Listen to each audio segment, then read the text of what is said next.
Hey there, PS Weekly listeners. I'm Taylor McGraw, Executive Director of The Bell. On August 12th, 3 of our student reporters sat down with New York City Schools Chancellor Melissa Aviles-Ramos to talk about the upcoming school year. They covered the impending cell phone ban, mental health support for students, restorative justice programs, high school admissions, and lots more. Quick note, you can also watch this episode on YouTube by clicking the link in our show notes. Here's Roberto Bailey, Aponi Kafele, and Autumn Wynn with the Chancellor.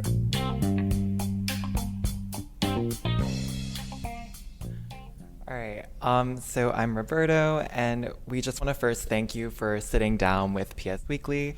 We know who you are, but could you please start by introducing yourself for our listeners? Of course. My name is Melissa Aviles-Ramos, and I am the Chancellor of New York City Public Schools, the largest school district in the country, and in my opinion, the greatest. All right, and before we get into the more meaty questions, we just have a few short icebreakers. So to start, what's something that people don't know about you?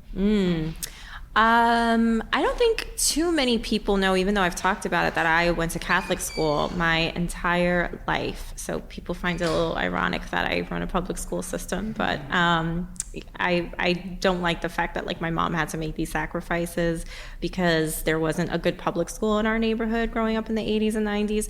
So I decided, I'm going to dedicate my career to public education.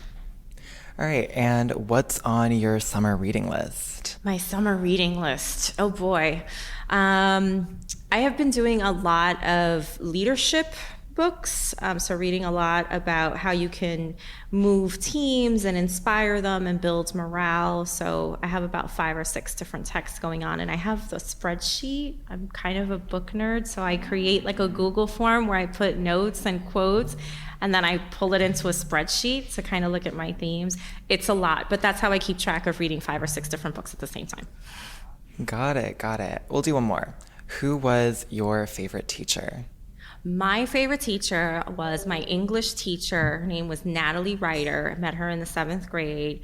She was young, she was dynamic, she was a woman of color, and she just broke the mold. I had really boring old teachers.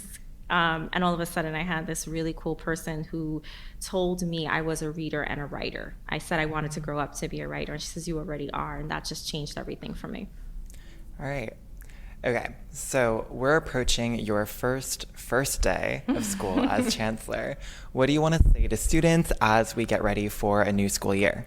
I want to say to students that I am extraordinarily proud of the work that they did, as evidenced by our test scores. So I think our children showed up in a big way. They worked so hard, and the evidence pays off. And I also want them to know that while I'm super proud of their performance on these exams, an exam doesn't define you, right? You are defined by so many other things: your talents, your convictions, your hobbies. There's so many things that contribute to an identity. So while I'm proud of you, I don't want you to think that we define you by a test. I also want you to know that we are working extremely hard with your teachers and your principals and your superintendents to make sure you have a super smooth school year, and that I pride myself on being accessible to teachers and students so that where there are issues, we can get to them as soon as possible and make sure that you are having the best experience possible. All right, and could you talk a little bit more about the kind of test score aspect? What improvements have we seen? Absolutely. So we just found out that we went up 7.2 percentage points on the ELA exam across the district, and we also went up by 3.5 percentage points in the math test. And these are the 3 to 8 scores, so not high school Regents exams. But this was a really big deal because if you look back all the way to 2012, obviously pre-pandemic, our proficiency rates have been really, really low, especially since the test changed back when we had Common Core and it changed to Common Core and it's changed again. But the scores have been consistently low. And we talk a lot about learning loss and what COVID did for students and their academic proficiency. And I think that what New York City students showed this year in the test is that with the right instruction and with the right support from teachers, there's nothing that New York City students can't accomplish. This was a really big jump. We still have a lot of work to do. Some of the numbers are still very much not where we want to be, but the fact that our students made such huge jumps tells us that they shouldn't be underestimated. All right, and we'll talk about the kind of cell phone ban in just a second, but how else will the school look or feel different this year? Any new initiatives? Yeah, so I'm super proud of our Family Connectors program. And if you haven't heard about it, it is where we have parent volunteers who are trained on all the resources that exist across New York City. So if a family is facing housing insecurity or food insecurity or even domestic violence and temporary housing, just things that plague our families, we are training these family connectors on how to access these resources across the city. So the reason why I bring this up to answer your question is because we know when families feel welcome into schools and they feel supported, children benefit from it. So I think this year you're going to see a lot more parent participation, a lot more empowerment for our families, and a lot more student empowerment. All right, so we're going to dive into a few topics now that have kind of been on the top of our minds and our peers' minds. I'm going to pass it to Aponi for our first topic.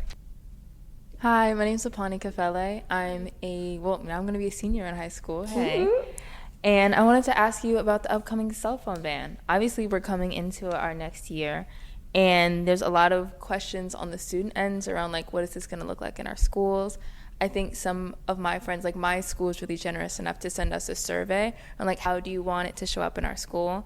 And my friends were talking about, what is this going to look like getting in and out of the building? What is this going to look like as far as, any student pushback when we start introducing this cell phone ban?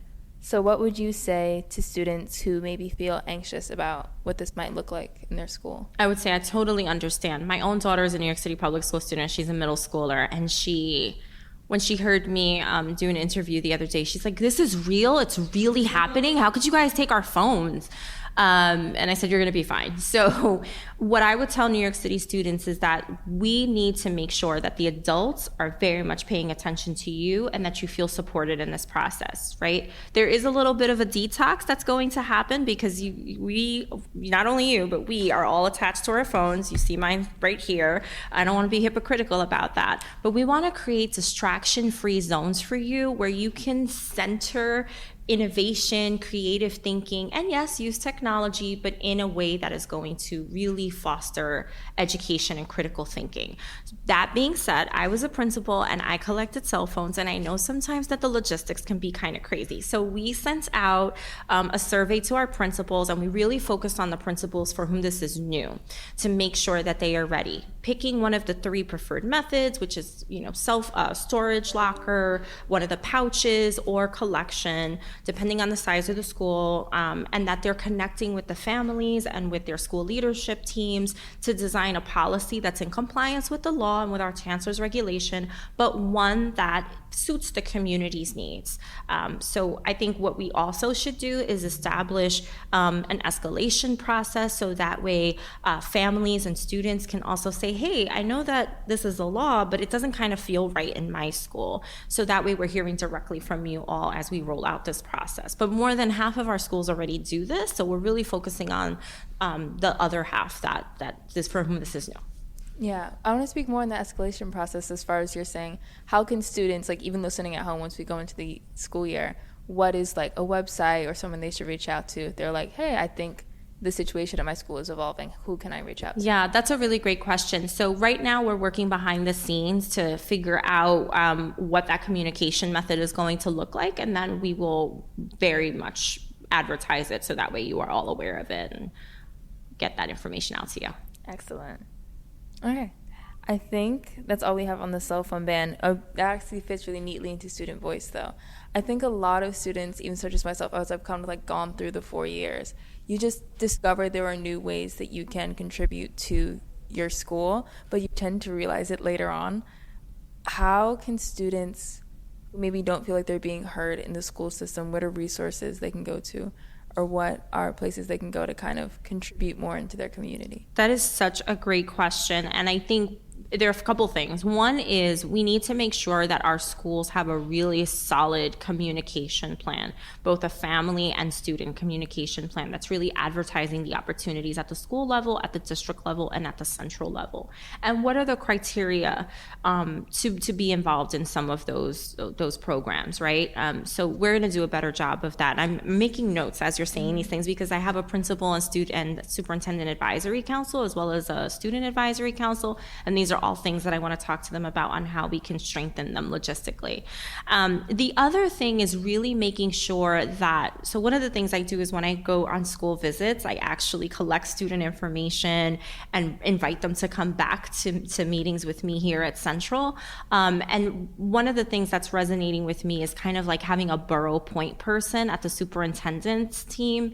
We do have this, but I think that in the past, we've kind of let the superintendents just do it on their own, and we haven't really enforced it centrally. So I want to bring that back and make sure that we're talking to the superintendents about having that point person on the team who's fostering student voice, and then talking really closely with us at Central on how we can further support them. Is there a school you've seen that kind of has that communication set up in a way that you think is like exemplary?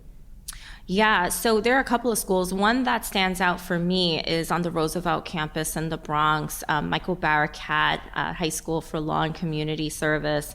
Really outstanding student voice opportunities, and there's so many of them, but that one stands out to me the most. So I think we need to collect best practices and really share them with other principals and superintendents so they can see that this work is possible. But when I was a principal, everybody would always share like the bright and shiny end result. And I used to say, well, how do you get to this? Like, I'm a first year principal. I don't know what I'm doing. And so we also are like highlighting the journey, like what it takes to lay that kind of foundation so you can get to that point. I think that's all for me. Thank you so much. Thank you. Hi again. So we're going to move into our next topic, student journalism. I'm Autumn, by the way. This year, the initiative Journalism for All will be introducing a journalism elective in 30 schools across the city. And obviously, we're student journalists talking to you today, and there's 20 more of us back at Broadway. But do you believe that every school should have a journalism program or elective in their school?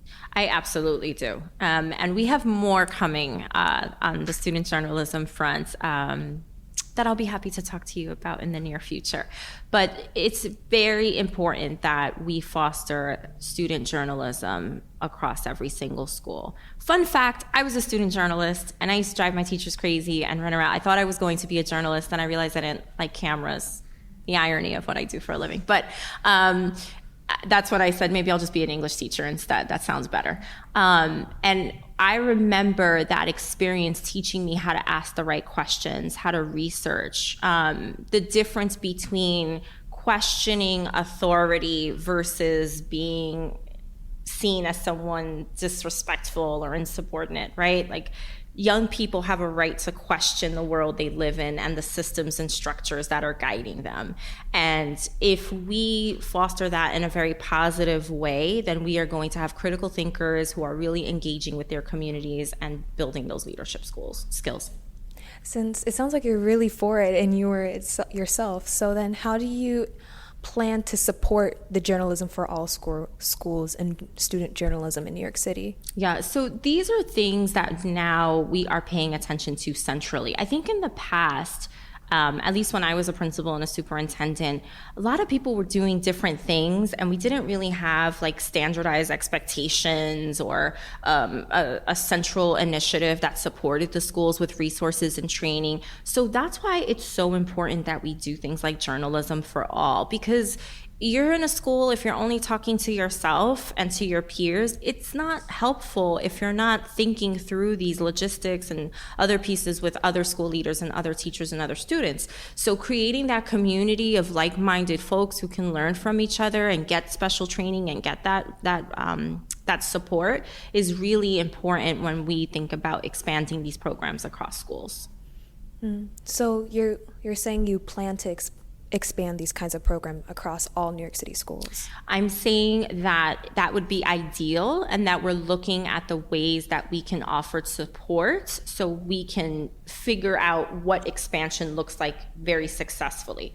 I think when you just expand without having a model of success, then you might just get more chaos and not necessarily more of a good thing. So we like to pay attention to what we're doing. Is it going well? How can we support it? And then, okay, now we're ready for expansion, which is kind of what we did with New York City Reads, right? We started with a smaller group of schools, had the other schools pay attention to what was going on, worked through some of the hiccups, and said, okay, now we're ready to expand. You also said in the near future. So with having a model, it seems like New York City schools should hopefully expect to have a model or something out for regular journalism programs soon. Yes, absolutely. And part of that is also working with schools to make sure that there are identified adults in the school building who can help run these programs and that they're trained.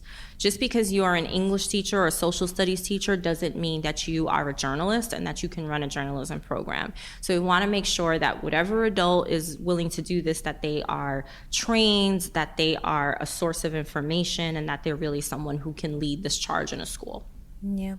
Also, would you be willing to give students like us, like the opportunity that we have today, to give regular press releases to student journalists like us? All the time. And honestly, I think we need to do a better job of showing some of those clips, because there are plenty of times when I go to a school and I'm interviewed by students.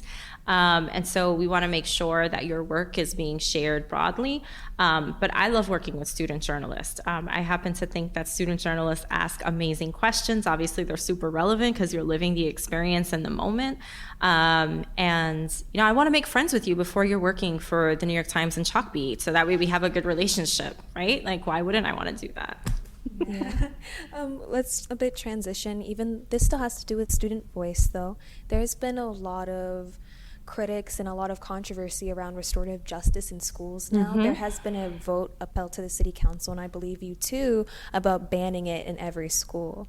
What are your thoughts on restorative justice? My thoughts are that restorative justice is extremely vital to New York City public schools. And there was a time where suspension was the only course of action. And what we know is that when students are only suspended and there is not an entry for them to come back into a welcoming environment, we know that we just see a lot of repeat offenders, right? People are going to continue to do the same things because they don't feel supported. And so I always say, if we don't have the restorative justice piece in place, we are simply going to over-suspend and treat the symptom and not the root cause of the issue. And so I completely support restorative justice. And as a matter of fact, I have been meeting with the team so we can actually amp up their work and make sure that every single borough has a really strong restorative justice support system, because it looks different in every single borough, every single school, but we need to make sure that the team has everything it needs to support superintendents and principals. So it is not going anywhere while I'm chancellor. So you're committed to keeping and expanding restorative justice? I sure am.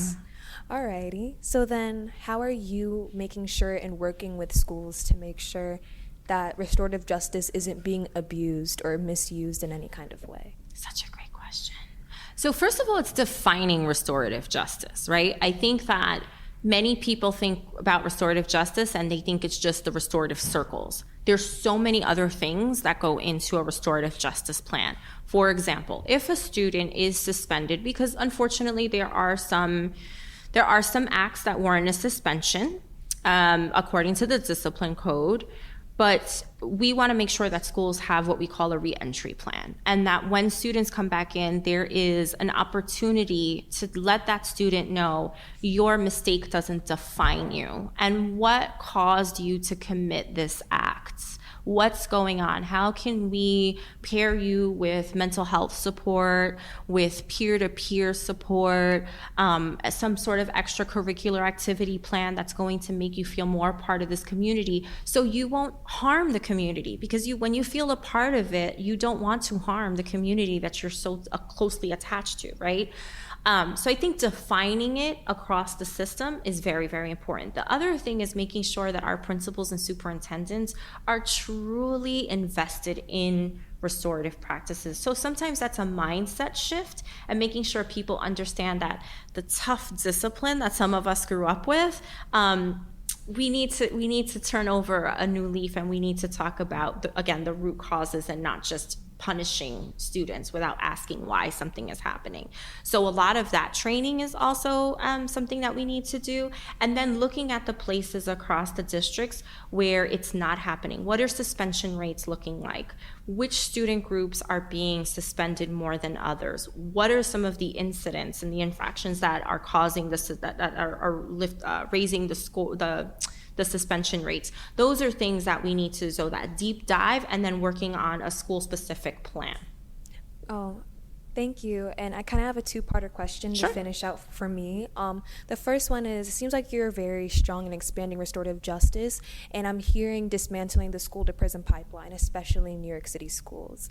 So then, are there any other initiatives that you are taking or you are championing to continue to dismantle it? Absolutely. So first, I will start with New York City Reads and Solves. And I know that those are academic initiatives, and people wouldn't necessarily think that that's a way to dismantle the pipeline to prison. But it is, because when we take a look at students, at adults who are incarcerated, and we look at their reading and math proficiency levels, we know that they are sorely below. And so people act out when they are not given this foundation. And so one of the things that we've committed to is making sure that regardless of the zip code you're in, regardless of your family income, that you have access to an excellent instruction. That's step one. Step two is when we launched New York City Public Schools Cares. And I'm super proud of this work, because again, that's engaging families, that's doing the student-led anti-bullying and anti-vaping campaign. It's also doubling down on trauma-informed care and mentoring, which we're going to be making announcements on in the coming weeks. But that holistic approach to educating children and letting them know, yes, we have high expectations for your academic performance, but we also recognize that when your basic needs are met, when you don't feel safe, that it's going to be very hard for you to be successful. So if we educate you holistically and make sure you feel supported, we know great things are going to happen for you. Alrighty, thank you so much. I'm gonna pass it back to Roberto. Great. Thank you. So the next thing that we want to talk about is kind of the high school admissions process. So we're going to start with a yes or no question. Do you think that the high school admissions process today is equitable? No. All right, and could you kind of expand on that? Why do you say no? Well, I think that we have done a lot to improve it, but we are not where we need to be. And so if I'm forced to give a yes or no answer, right, then I think there's always room for improvements. We know that more than ever, students are getting their first choice. We've expanded school offerings by opening a number of new schools. We are opening 7 alone this year. The Northwell School, Bronx STEAM Center are 2 examples that really stand out for me when I think about equity, because we are making sure that these high quality programs are in neighborhoods that typically didn't have this kind of access, right? So I think we do a phenomenal job there, and I'm really proud of this administration for that. But what I will say, and again, SHSAT is the law, right? When thinking about the number of students who get into those schools, I don't look at just the test. I look at how many of those students have an opportunity early on to earn the grades and get access to the kinds of content and skill development that's going to make them successful in those schools, right? And so it's not just about a test and how many students are doing well on the test from different backgrounds. It's how are we preparing students and giving them a sound education as early as kindergarten and even before, so they can compete in these programs successfully. 100%, like having that kind of early education. So kind of expanding a little bit more on the SHSAT specifically, you mentioned that your daughter is in middle school, so it's kind of around that time. Are you encouraging her to take the test? Why or why not? I am not encouraging my daughter to take the test. I think we have amazing neighborhood schools. She enjoys them. She picked her own middle school. I was really proud of her. I had an idea of the middle school that I wanted her to go to, and she said, absolutely not. And she says, you can't pick favorites because you're the chancellor. And I said, that's true. So she went and she did her own research, and she came back and she said, Mom, this is the school I want to go to. And she put it as her top choice. Luckily, she got in. And so I want her to make the decision that suits her. If she wants to apply to a Bronx Science or American Studies, I will do everything in my power to support her on that journey.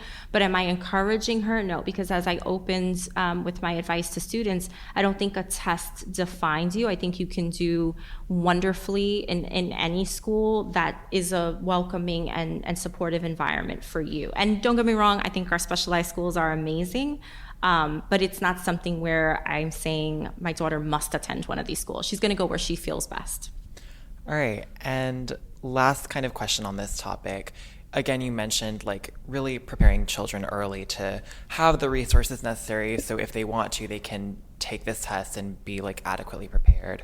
What are you doing as chancellor to make sure that that early education, as you mentioned, like starting in kindergarten, starting in preschool, is accessible to everyone? So I am in the weeds when it comes to New York City Reads and Solves. And when I do school visits, there are many times that I kick the cameras out of the classroom and I just want to be there. Yeah, my photographer's nodding because he knows it's true. And I have really detailed conversations with teachers, principals, and superintendents about the kinds of instruction that students are receiving. That is super important to me. I am not a politician, I am a teacher. And so I take that job very seriously. The second thing that I do is pay attention to the kinds of interventions when a student is struggling. And that's important because if we're all in the same classroom getting the same instruction, but some of us need extra help, who's to say that that extra help is high quality and it's actually going to move the needle? If we don't start paying attention to what happens in those intervention spaces, you might not be getting what you need if someone does need to intervene. So I'm making sure that the interventions are just as high quality as that tier 1 initial instruction everyone gets in the classroom. All right, thanks so much. Moving on to our next topic, we want to talk a bit about student mental health. In the wake of the pandemic, and even though it's been kind of the recovery from the pandemic, there's a lot of concerns about student mental health. What steps are being taken this year to make sure that there is mental health support and then that it's equitably distributed across public schools? Again, like you said earlier, regardless of zip code, regardless of income. Mm-hmm. So first, I always have to thank our city council. Because of their generosity, we were able to ensure that every single school has access to a social worker, a mental health worker, somebody who can support students. And that work wouldn't have been possible without their support. I also want to always celebrate our chief, Mark Rampersant, who oversees safety and youth prevention, because his team has been matching school communities with social workers fresh out of university and making sure that they understand the communities they're serving in. So ethnically, linguistically, culturally, how are we making the right matches for mental health too? Because we know that those are important parts of our identity, and they definitely play a role in the kind of support we receive, right? So there's that piece. The other thing is when our principals have their budget meetings, I have charged the superintendents to make sure that someone from their team is sitting on those meetings. Why? Because I want to make sure that school budgets are really allocating for school counselors and social workers. It's very important to me that schools have access. When I was a principal, I had to share a social worker with one of the schools that had more money than I did, which was not a fun thing because if I had a student in crisis, I wasn't guaranteed that that social worker was going to be available. And I don't want any school in that situation. All right, and kind of internally, how is the DOE going to measure student mental health, wellness, and like the efficacy of any changes that you make? Like what metrics are we looking at? Yeah, that's a really great question. And I think it depends on the school. That's why your consolidated plan and those CEPs, the comprehensive educational plan, they're so important. They're often treated as compliance documents. And a lot of people have like cut and paste them from the past, and then you see years that aren't the current year we're sitting in. So I have made it known that that's not okay under my leadership. Your school leadership team always has to have a student representative, and we want to make sure that that student representative is really empowered to have a say in the design of those school goals, because those school goals, if mental health is a real priority, then at least one of those goals should be around mental health. One of those goals should be around safety. And so the metrics are going to look a little different school by school, but making sure that those goals are crafted and that they were designed with student input. All right, I'm going to pass it to Aponi to talk a little bit more about academic rigor. Great. Yeah, absolutely. When you talked about even the student representative, it made me call back to a question that we had wanted to ask. How do you, like in your policy making, in your work, incorporate student voice? So I love holding focus groups with students, and when I visit schools, having direct conversation with students. I don't like when things are vetted. So for example, I don't want principals to bring me just the two people who have the highest average and the student council president. That's great. I'm very proud of them. But I want to talk to the student I'm seeing walking in the hallway. I want to talk to the student who maybe raised their hand and complained about something. Like I want to know what's going on the ground. So I talk to students all the time. The other thing is that when we have focus groups, I have a policy team and they're often with me, and they take low inference notes and they codify everything so that way we can identify themes and trends and figure out like what in our policy work needs to shift, what do we need to advocate for, what do we need to put more resources into. So student and parent voice are very, very important to me. And it's important that we create the structures to sample the different groups across the city, but also those organic moments and just being in a school and saying, hey, I saw you do a whip around the hallway 3 times. What's going on? Why aren't you in class? What's keeping you from going to class? And you'd be surprised. A young person will tell you, I'm sorry, miss, my bad, but it's boring in there. It's like, well, what makes it boring? And it's not because we want to punish a teacher, but we want to help. So if this is how a young person is feeling, we need to know the truth so we can get to the bottom of how we can be more helpful. And when you have those students that are kind of trying to maybe figure that out for themselves, like why are they acting this way? I think in my school, sometimes I have doubts around like, do I feel prepared by the classes? And sometimes, especially if you have friends in other schools, it can be like you're kind of piecing together, okay, what are you learning? What am I learning? What do I feel like I might be lacking? What is your advice to students on how they can kind of gauge their own quality control in their school? Like how can students know if they are being adequately prepared by their school? Students need to ask themselves if they are being challenged in class.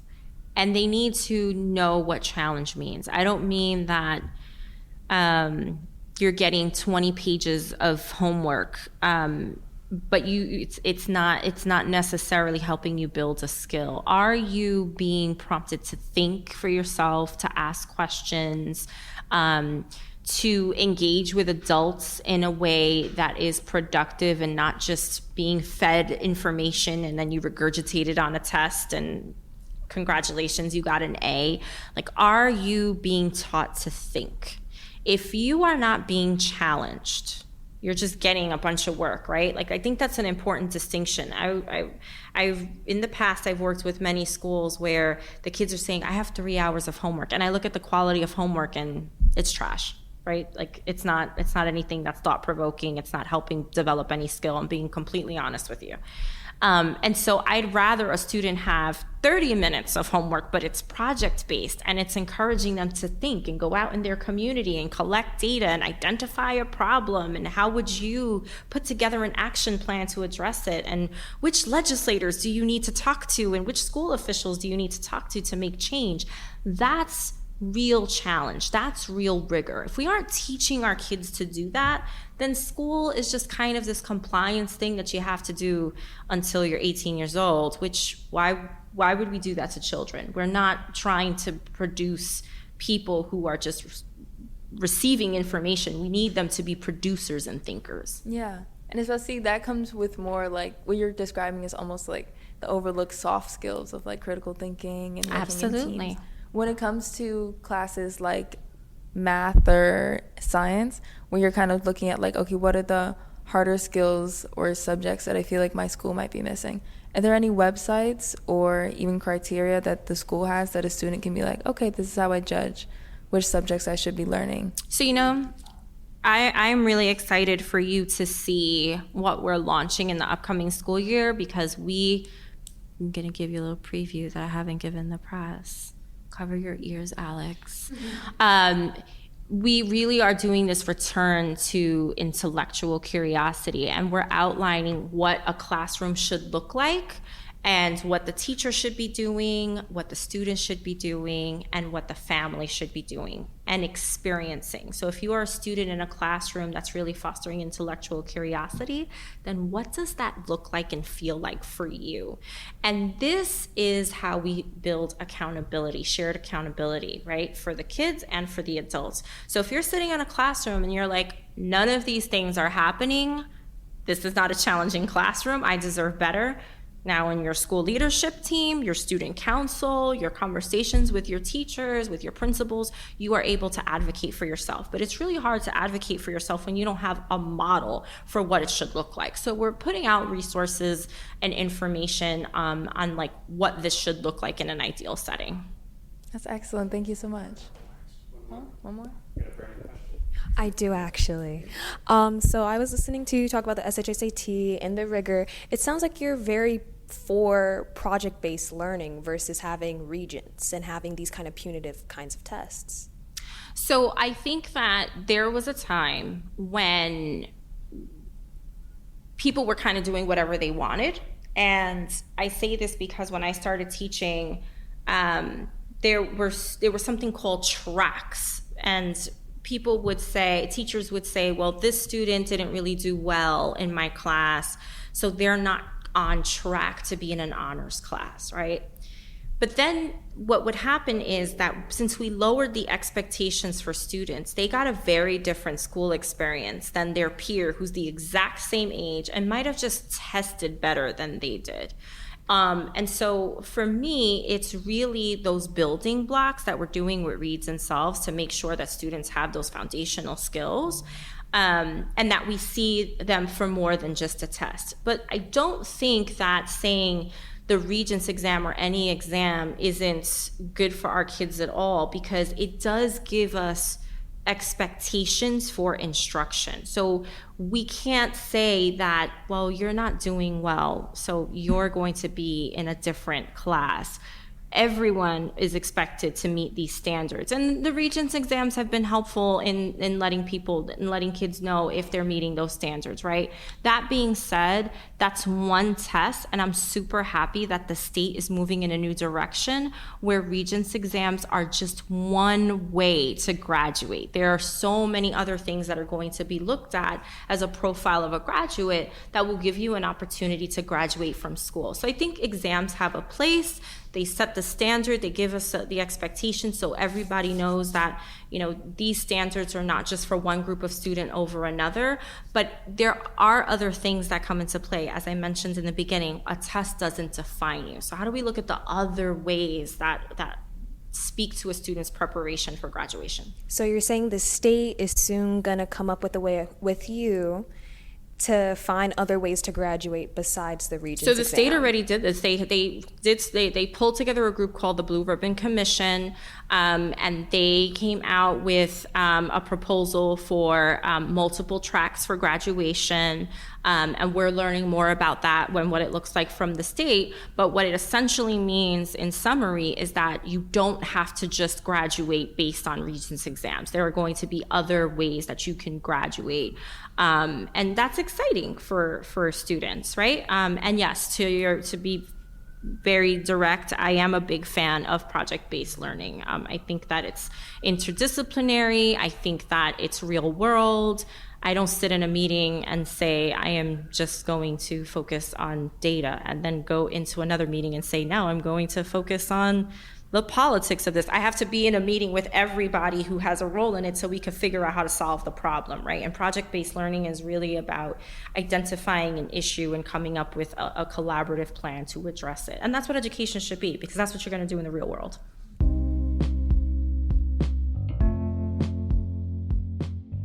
These are incredibly complex issues and incredibly challenging times. And when I sit with such thoughtful student journalists, I have a lot of hope for the future.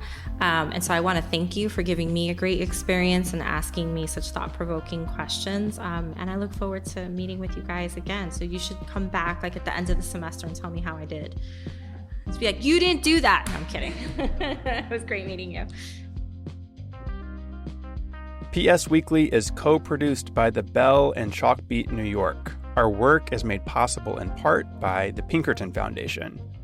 If you like this show, which, if you've listened this far, I'm guessing you do, please give us a rating and a review wherever you're listening, and please consider donating to The Bell so that we can continue providing high-quality, student-centered journalism. Go to bellvoices.org/donate to make a tax-deductible contribution. We appreciate your support, enjoy the last bits of summer, and we wish you a smooth start to the school year.